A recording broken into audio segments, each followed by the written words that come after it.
folks, this is Dr. Doug, and today I'm going to be talking about how stylists can emotionally thrive in their work.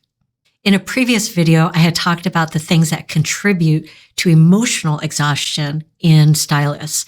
And today in this video, I'm going to be talking about those things that stylists can be doing in order to improve or prevent that emotional exhaustion from happening. One recommendation that I have is to be what I'm calling a Friendapist. That is a not so clever combination of friend and therapist. There are key features that separate how I act as a therapist versus how I act as a friend. One of those things, when I'm working as a psychologist doing clinical work with a client, all of the attention is focused on the client.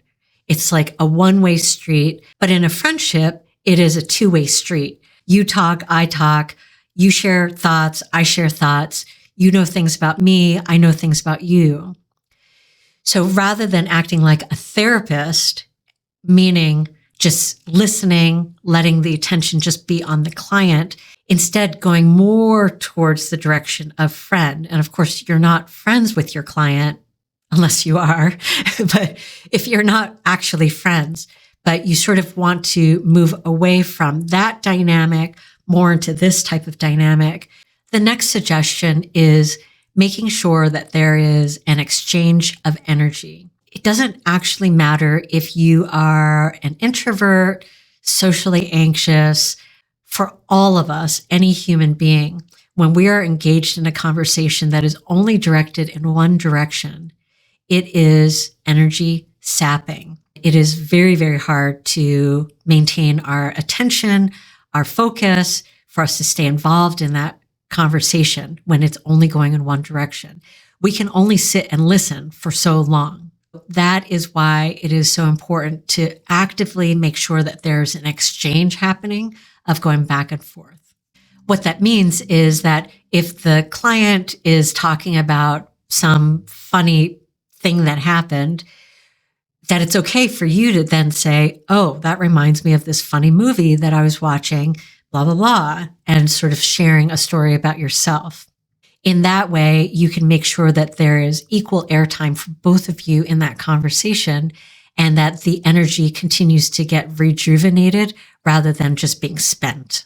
The next strategy for helping to ensure that you emotionally thrive in your work is to be mindful. Most of you have heard this term of mindfulness and have some sense of what that means. So when I'm talking about it here in this strategy, I mean it in a couple of different ways. So one way is just being very aware of how you are feeling. How is your body? How is your mind? How are you emotionally, mentally doing? And if things are starting to feel uncomfortable, to sort of address that. And so in that way, using mindfulness to be staying on top of the needs that you might be having throughout the day. The other way that I'm talking about mindfulness is when you are listening to the client. And let's say the client is talking about things that are difficult for you to hear. Using mindfulness can actually help you create a little bit of distance. So that is not to say that you are putting up a wall of you're not going into that self-protect mode, but instead you're creating enough of a distance so that you are not getting so personally involved in that story. The way that I sort of like to approach this is thinking about watching a movie where this thing is emotionally affecting you, but is a short-term impact and you are not taking it personally. So when the client is talking about some sad story, that you can still empathize, be compassionate, and truly feel some kind of emotional reaction, but you're not taking it personally, which means that you aren't taking it with you. You're not holding that and letting it accumulate during the rest of the day. But instead, it is just something that you're watching, you're observing this thing that's taking place over there, not inside of you. And you can watch some of my other videos where I talk more about mindfulness to help get a better sense of what that means. The next tip in how to emotionally thrive is to treat yourself like someone that you highly value. If you think about someone that you highly value. And if they tell you that they are being treated poorly or that they're working too much, you would be advocating for them, of encouraging them to do these things to take care of themselves. Whatever that advice is that you would give to someone that you truly value, I encourage you to think about how to apply those same lessons to yourself and treating yourself the same as you would treat that person that you highly value. And that is going to go a far distance in helping you to emotionally thrive in this work. My final suggestion for how to emotionally thrive is to be authentic. That means to be yourself. And of course, be a professional version of yourself. That doesn't mean showing up in sweats and cursing and that sort of thing. Being yourself and not feeling like you have to be whoever it is that you think that the client wants you to be. This may go against what you think because, of course, you want clients to come back. At the same time, you want to attract clients that are right for you. So what does that mean?